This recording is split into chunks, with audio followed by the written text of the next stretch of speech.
오늘 주시는 하나님의 말씀은 요한복음 5장 1절에서 9절의 말씀입니다.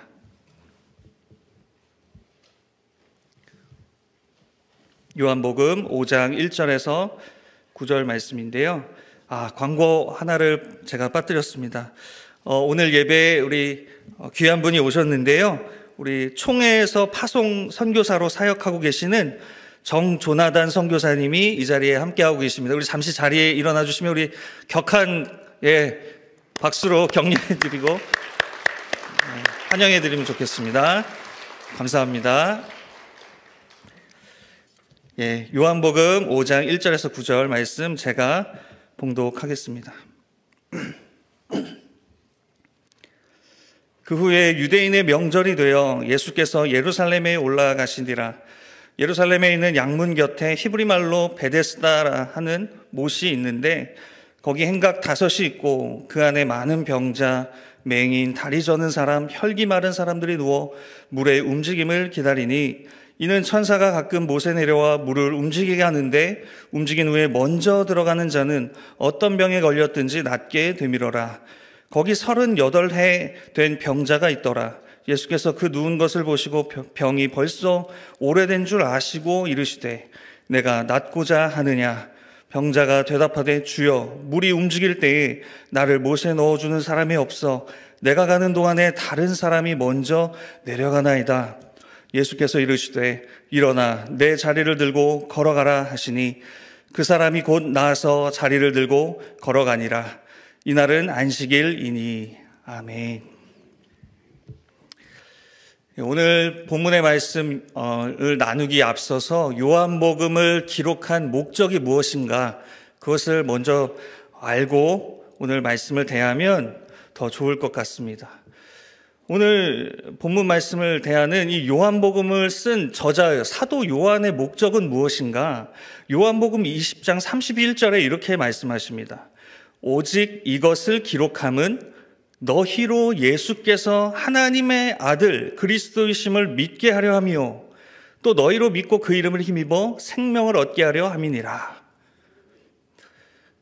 그러니까 요한복음을 기록한 목적은 너희 유대인들아, 그리고 이제 나아가 디아스포라 유대인 모든 헬라 지역에 있는 모든 자들아, 예수께서 하나님의 아들 그리스도이심을 너는 이 책을 통해 알 수 있고 믿을 수 있다. 그 사실을 요한이 증명하고자 7가지의 표적을 이곳에 기록해 둡니다. 그 7가지의 표적의 사건, 기적의 사건이라고도 하는데 이 사건이 나열될 때마다 주님은 뭐라고 이 요한복음에서 말씀하시냐면 나는 땡땡땡이다. 나는 뭐뭐뭐이다. 그죠? 나는 양의 분이다. 나는 선한 목자다. 에고 에이미 나는 누구누구이다. 라는 하나님 자신의 신적 표현, 자기 정체성을 드러내시는 그런 표현을 하시고 있죠. 7번의 그 기적을 가리키고 나열되고 이 책에서 소개되고 있는데 오늘의 기적의 사건은 3번째 표적 기적의 사건입니다. 첫 번째 기적의 사건은 물로 예수님께서 물을 포도주로 바꾸시는 기적의 사건이었죠. 그 사건을 통해 예수 그리스도께서 이 물질을 창조하신 그 창조주께서 이제 이 물질을 새로운 것으로 창조하시는 새 창조의 하나님이시다라는 사실을 드러내 보여주십니다. 두 번째, 이 4장에서는 왕의 신하의 아들을 고치시면서 말씀만으로도 고치시는 그 전능하신 하나님을 보여주십니다. 그리고 오늘 3번째, 이 베데스다 연못에서 예수님은 자기 스스로를 하나님이시라는 사실을 드러내시는데 모든 인류에게 어떻게 그것을 드러내시냐면 절망 가운데 살았으나 죽은 것처럼 절망을 안고 살아가는 그 인생에게 부활의 소망을 주시는, 참된 소망을 주시는 분이 바로 예수님이시다. 그분이 하나님이시다. 그분이 그리스도시다라는 사실을 오늘 말씀을 통해 보여주신다고 저는 믿습니다. 물론 나사로를 다시 살리시는 그 7번째 표적의 사건을 통해 부활이요 생명 되신 주님을 드러내시지만 오늘 이 말씀도 저는 그 동일한 그 부활의 소망을 인류가 절망을 안고 살아가는 그 인류에게 예수님만이 소망이라는 사실을 드러내 보여주는 사건이라고 저는 믿습니다. 오늘 주님이 6월절 기간에, 6월절이 아니라 유대인의 명절 기간에 예루살렘으로 올라가신다라고 1절에 나오고 있습니다. 이것이 정확하게 어떤 명절이었는지, 6월절인지 장막절인지 오순절인지 정확히 나와 있지는 않지만 학자들이 분분한 그런 의견들이 있는데 6월절이다, 장막절이다 이런 얘기들도 하고 있습니다. 분명한 것은 주님이 율법을, 절기를 지키시려고 말씀이신 그분이 굳이 그것을 지키지 않으셔도 되는데 율법의 의를 이루시고자 그것의 어떤 본을 보여주시고자 그 율법의 의를 택한 신자들에게 입혀주시고자 친히 절기를 지키시려 예루살렘으로 올라가시는 그 발걸음을 보게 됩니다. 당시에 수많은 인파가 갔을 겁니다. 가족 단위로 움직이는 명절이기 때문에 그렇습니다. 그 가운데 주님은 예루살렘에 도착하셔서 주님의 발걸음은 가족들과 함께 명절을 지키지 못하고 있는 외로운 소외된 인생 속에 살아가고 있는 절망 속에 있는 한 사람을 찾아가십니다. 그 사람은 바로 베데스다 연못에 38년 동안 그 병으로 정확히 어떤 병인지 모르지만 안진뱅이 병자된 그 한 사람을 찾으러 주님이 가시는 것이죠. 이 베데스다는 어떤 곳이었냐면 베데스다 이 표현은 합성어인데 이 히브리어로 베드와 헤세드의 합성어로서 자비의 집이다라는 뜻입니다. 그러니까 이곳에 이 연못에는 어떤 것이 베풀어진다고요? 하나님의 자비가 베풀어지는 곳이다 라는 뜻인 것이죠. 근데 이것이 완전히 변질되었어요. 그래서 진정한 자비를 베풀어 주시는 우리 주 예수 그리스도께서 그 생명수 되신 그분께서 오시기 전에 이것은 어떻게 변질이 됐냐면 당시에 이 연못이 움직일 때 이 간헐천이었거든요. 베데스다 연못이. 그래서 어느 순간에 갑자기 연못물이 막 휘저게 움직이면서 그렇게 요동치게 될 때 어떠한 병자라도 그 물이 움직일 때 가장 빨리 먼저 그곳에 들어가는 자는 어떤 병에 걸렸든지 낫게 된다 라는 그 민간 전설에 그들은 심취되어 있었습니다. 진리가 아닌 미신으로 그들의 소망을 그들이 낳게 될 그 소망을 미신을 믿고 있었던 것이죠. 그 물이 움직일 때는 하늘에서 천사가 내려와서 그 물을 움직여준다라고 믿었습니다. 그래서 그 순간 먼저 수단과 방법을 가리지 않고 가장 먼저 그곳에 들어가는 것, 그것이 그들의 소망이었어요.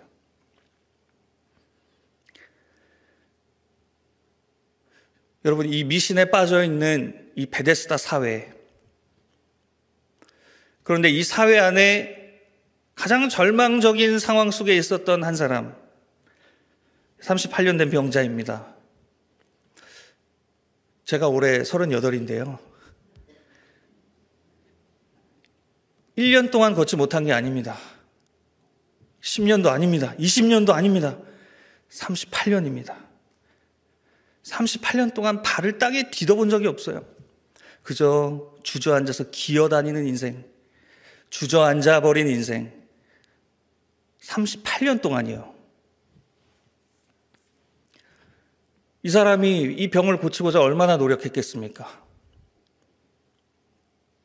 좋은 의사 선생님도 찾아가 봐요. 어디 용하다는 그 병원도 찾아가 봅니다. 해결이 안 돼요. 안 낫는 겁니다. 인간의 모든 수단과 방법으로 해도 낫지 않아 버리는 것이죠. 결국 선택지는 베데스다 연못이었어요. 그렇게 와서 사람들의 말을 듣고 저기에 저 물이 언제 움직여질까? 그저 그것만 바라보면서 구걸하는 인생으로 살아가고 있던 그 사람. 근데 과연 이 안진뱅이는 자기가 나을 수 있을 거라는 소망이 있었을까요?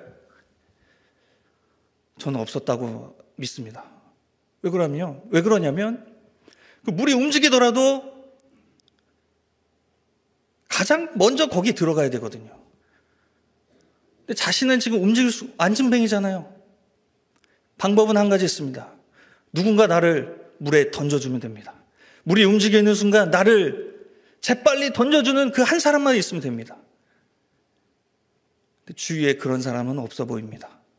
거기에 있는 사람은 내가 먼저 들어가려고 하지 다른 사람을 던져주는 그런 아량을 베풀 곳이 아닙니다. 치열한 경쟁만 있을 뿐이에요. 미신에 도태되어서 거기에서 수단과 방법을 가리지 않고 내가 먼저 들어가겠다는 소망으로 살아가는 사회입니다. 우리 사회와 비슷하지 않습니까? 우리가 살아가는 사회와 비슷하지 않습니까? 허황된 꿈을 쫓아요. 내가 이 나이에 이 정도 지위를 갖게 되면 난 행복할 거야. 내가 먼저 그 지위를 차지할 거야.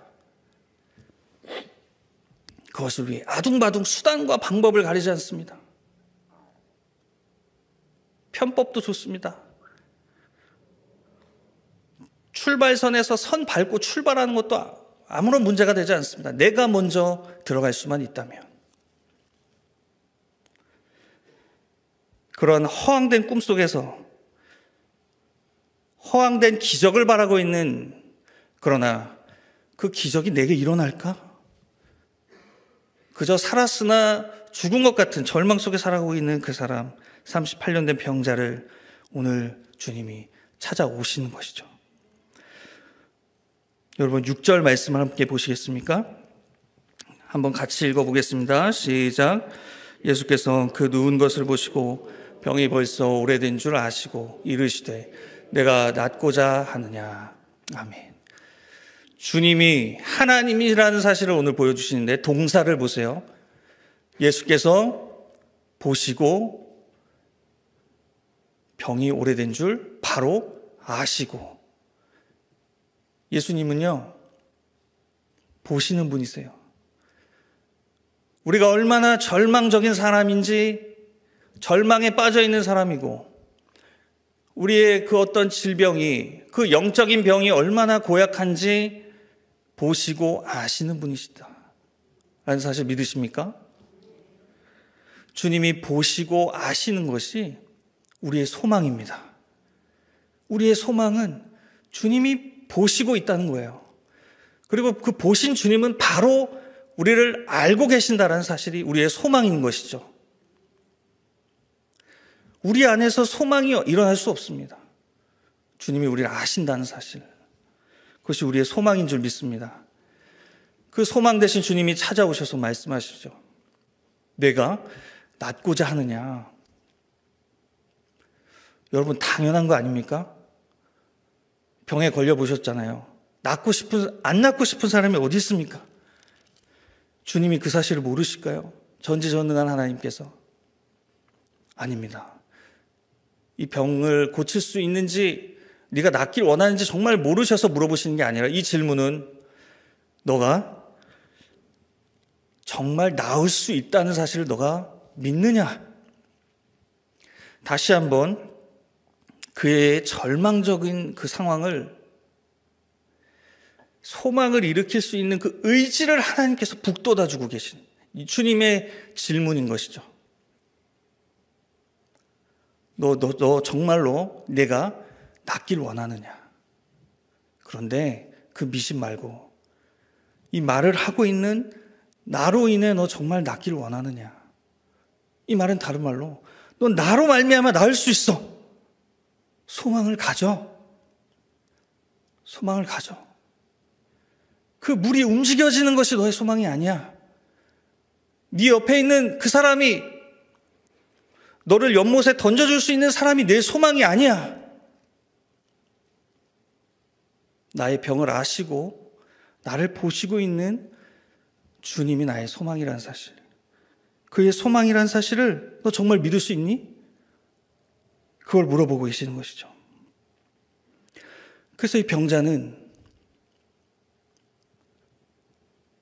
이 소망 되신 주님의 질문에 반응을 하는데, 이 반응 가운데 오늘 말씀에 나오지 않지만 그가 어떻게 낫게 되는지 한 세 가지의 어떤 그 단계로 말씀을 드리고 싶습니다.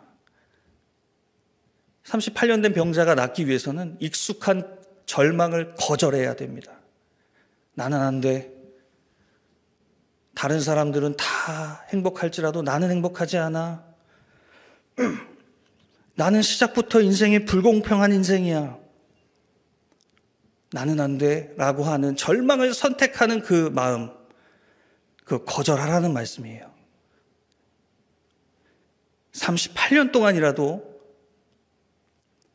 그런 마음을 가지고 살았을지라도 지금 예수님 앞에서는 절망을 선택하지 말라라는 것이에요. 소망을 주님으로 소망하라. 주님을 소망하라. 그것을 말씀하시는 것이죠. 두 번째, 병자는 익숙한 해답도 거절해야 됩니다. 익숙한 해답은 무엇입니까? 먼저입니다. 먼저 그곳에 들어갈 수 있는 것이 나의 병을 낫게 된다는 해답이었어요. 그것은 곧 미신이었죠. 그 미신의 답, 익숙한 해답 거절하라라는 것이죠. 아까도 말씀드렸지만 우리는 20대 때 이 정도 가져야 되고 30대 때 이 정도 가져야 40대 때 이렇게 편할 수 있고 그렇게 되면 내 50대, 60대, 70대가 행복할 거야. 그렇기 때문에 먼저 나는 이 정도를 차지해야 돼. 이 정도 직분, 이 정도 직위를 가져야 돼. 이 정도 돈은 가져야 돼. 통장 잔고는 이 정도는 돼야 되고 집은 이 정도 평수는 있어야 돼.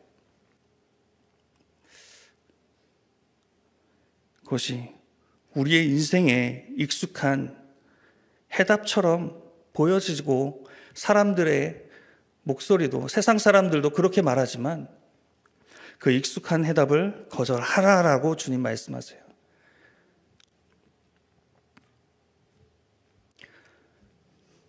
더 빨리 많은 것을 가져봤자 그것을 누리고 같이 즐거워할 수 있는 사람이 옆에 없다면 그거 슬픈 일입니다. 그렇게 경쟁해서 무엇이 남는 것인가? 그것이 정말 우리의 행복인가? 아니라는 것이죠. 그럼 무엇이 해답입니까? 예수님의 말씀이 해답입니다. 이 병자는 세 번째로 예수님의 말씀을 믿고 절망에서 일어서는 줄 믿습니다. 병자가 낫기 위해서는 예수님의 말씀만이 해답이었습니다. 8절 말씀이죠. 예수께서 이르시되 일어나 내 자리를 들고 걸어가라 하시니. 9절입니다. 그 사람이 곧 나아서 자리를 들고 걸어가니라. 아멘. 할렐루야 하십니까? 아멘. 주님의 말씀으로 일어서게 되는 것이죠. 예수께서 이르시되 일어나. 여기 일어나라는 표현은 에게이로 라는 그 헬러인데 이것은 부활, 이 나사로를 살리실 때도 이 동일한 표현이 사용됩니다. 죽음의 절망에서 일어나는 것을 말씀하시는 겁니다. 너의 육신뿐만 아니라 네 영혼의 상태가 죽어있는 자리에서 예수님으로 말미암아 예수님의 말씀으로 말미암아 그 절망에 빠진 인간이 인류가 일어나게 되는 것이죠. 연못의 물이 해답이 아니었습니다. 연못의 물가로 던져주는 사람도 해답이 아니었습니다. 바로 주님의 말씀이 그를 일으키는 인생의 해답이었습니다. 여러분, 이 땅을 살아가는 저와 여러분도 베데스다와 같은 이 미신적인 사회에서, 진리가 없는 사회에서 성공을 위해 경쟁하는 이 사회 속에서 연못이 답이 아니라, 연못이 답이 아니라고. 연못으로 던져주는 사람도 내 주위에 얼마나 많은지 그것도 답이 아니라고. 오직 주님만이 인생의 답이라고 외치고 살아가실 분이 누가 계시겠습니까? 오늘 저와 여러분을 그렇게 하나님께서 도전하시는 줄 믿습니다. 말씀을 맺습니다. 오늘 인류의 극치의 절망을 살아가는 한 사람을 주님이 치유하시면서, 사실 스가랴 13장 1절 말씀은 이 예수님의 예언의 말씀인데 이렇게 말씀하십니다. 그날에 죄와 더러움을 씻는 샘이 다윗의 족속과 예루살렘 주민을 위하여 열리리라. 아멘. 베데스다 연못은 예수님을 가리키는 상징적인 장소였어요. 그곳에 이제 그리스도 안에서 모든 인류는 깨끗함과 치유함을 받게 된다는 사실, 죄와 그 어둠에서 인생의 소망과 빛으로 살아가게 되는 존재로 우리 예수님이 오셨다는 사실, 여러분 이 복음을 베데스다와 같은 사회에서 함께 나누고 살아가지 않으시겠습니까? 인생의 소망을 발견하셨다면 나눠야죠. 그 복음을 함께 나누면서 함께 걸어가는, 그렇게 복된 인생으로 살아가는 저와 여러분이 되시기를 주님의 이름으로 축원합니다.